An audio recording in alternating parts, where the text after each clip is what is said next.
Génesis, ayer y hoy, aprendiendo del pasado. Génesis, ayer y hoy. Un día como hoy, del año 1595, Fernando de Zárate comenzaba a levantar la fortaleza de Buenos Aires, lo que de alguna manera se considera la tercera fundación de la ciudad. Claro, el río llegaba casi hasta donde está hoy la Casa Rosada, pero más arriba, lo que ahora es la Plaza de Mayo, siempre fue la Plaza Mayor. Fue la plaza de los grandes debates, del Grito Mayo, de los 17 de octubre, de las grandes concentraciones, de las grandes protestas, de los grandes reclamos. Y las calles, que terminan y corta la plaza, llevan nombres referenciados a los tiempos de la epopeya. La Reconquista, una calle se llama Reconquista, 25 de mayo, referido a la fecha patria, y así cada uno de ellos refleja alguna de las cosas de la historia. El 25 de mayo 11, es decir, allí donde termina o empieza, porque en realidad, si la tomamos que de Rivadavia se cortan las calles para un lado y para el otro,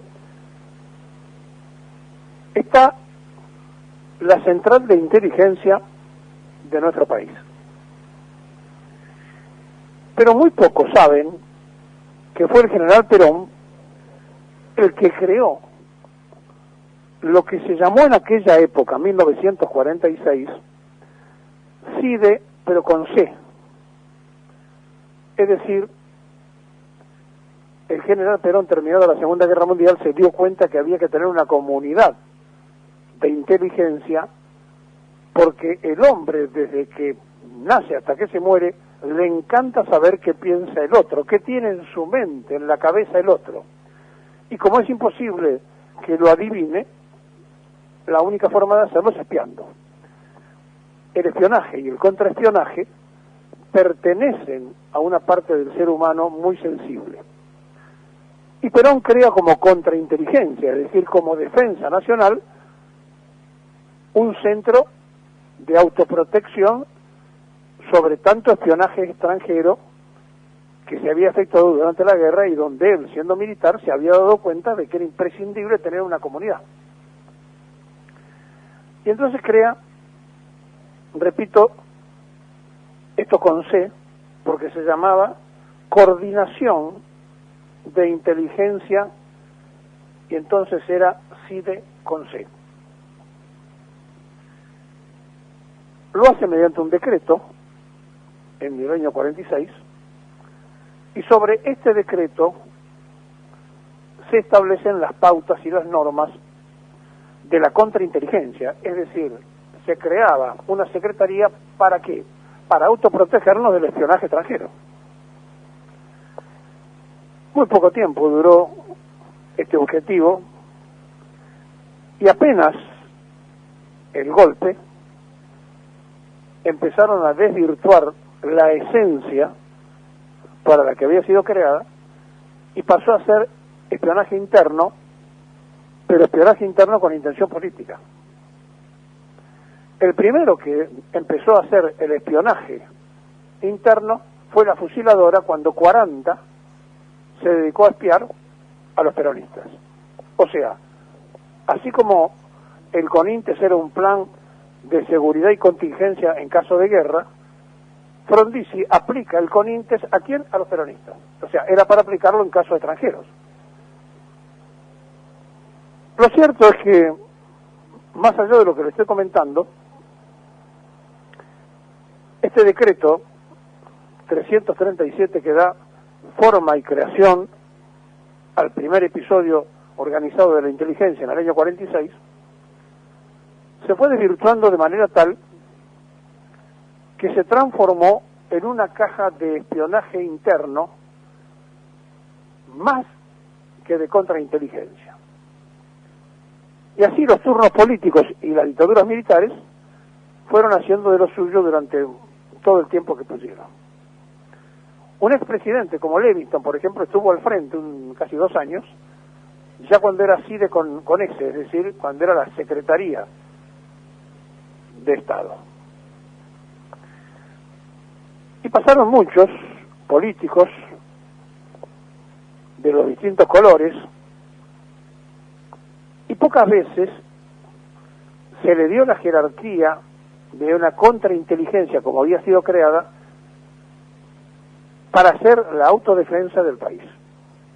Se desvirtuó de tal magnitud, de tal forma, que llegado el gobierno de Mauricio Macri, se batieron todos los récords de violaciones en la ley interna del espionaje. Hoy, a las 11 del mediodía, se va a producir un episodio de una magnitud nunca ocurrido en la historia de los espías. Cristina Camaño, la doctora Cristina Camaño, interventora en la AFI,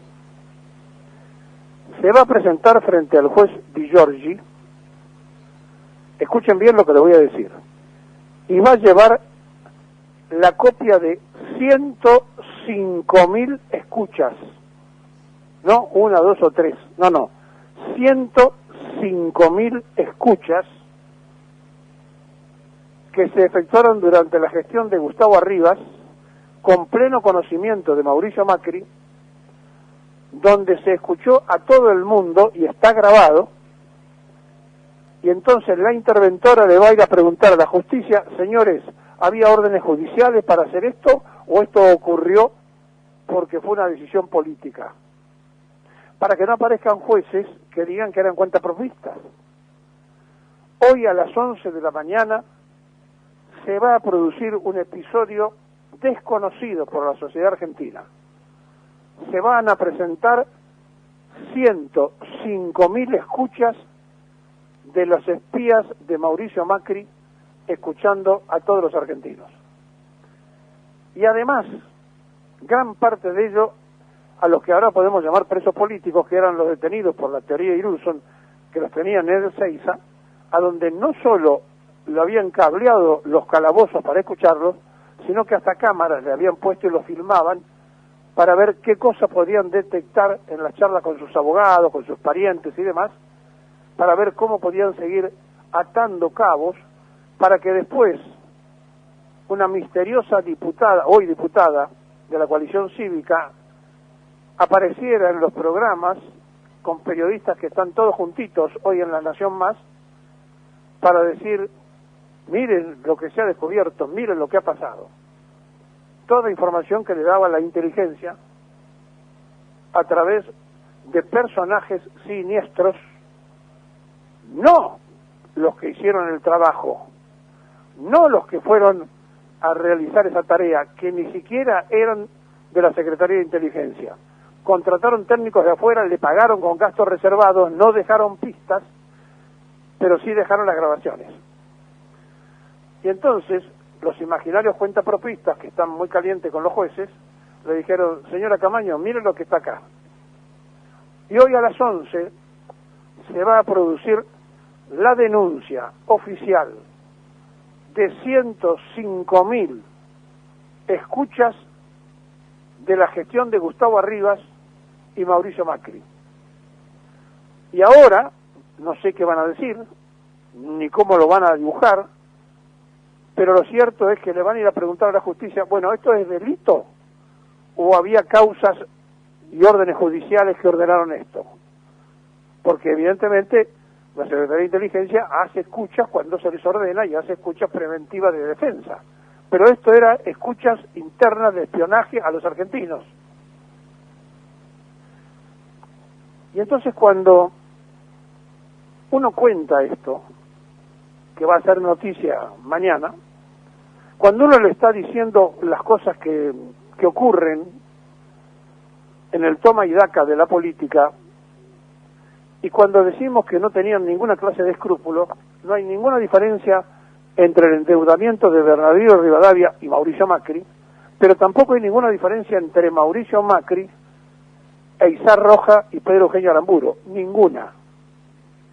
usó todo el andamiaje de los servicios de inteligencia para espiar a sus oponentes políticos, pero lo que es más grave, para espiar a los propios, porque dentro de esos 105.000 escuchas, supongo, deduzco, debe haber también unos cuantos muchachos de Cambiemos espiados a pedido de Mauricio Macri, que no es nuevo, que ya tuvo causas por espiar a sus propios parientes. Recuerden ustedes que entró procesado como jefe de gobierno de la ciudad de Buenos Aires. Hoy, cuando la interventora de la AFI presente esos 105.000 grabaciones, lo menos que habría que hacer es que los periodistas que fueron utilizados, los que dieron información que según Carrió aparecían misteriosamente porque le dejaban una carpeta o por lo que fuera, cuando queden en evidencia, digan la verdad. Mire, a mí me traía la información, mi fuente era fulano de tal, y la verdad, yo le creí. Porque si no serán cómplices de la mayor historia del espionaje interior, de la mayor vulneración a la ley de seguridad del Estado, que reglamenta además cuál es la situación de la inteligencia y qué debe hacer la inteligencia. Entonces, cuando el recientemente fallecido Roberto Digón denunció en este programa que Gustavo Arribas y Mauricio Macri se habían quedado con la comisión del pase de Tevez al Corinthians, y que además había una organización mafiosa en Boca, y que además desde Boca Junior, donde entre otras cosas la seguridad la manejaba el fiscal Tornelli, había gente de la Secretaría de Inteligencia, varios de ellos en la comisión directiva, lo dijo durante la presidencia de Macri de la Nación, porque él ya lo había denunciado como dirigente de Boca. Bueno, hoy la doctora Cristina Camaño presentará a las 11 de la mañana 105.000 escuchas del gobierno de la República, la libertad, la democracia, donde la Unión Cívica Radical, la coalición cívica, el Partido FE, el Partido Demócrata y todos sus aliados han acompañado al PRO en el mayor delito de la historia de espiar a sus propios compañeros y a todos los argentinos que pudieron.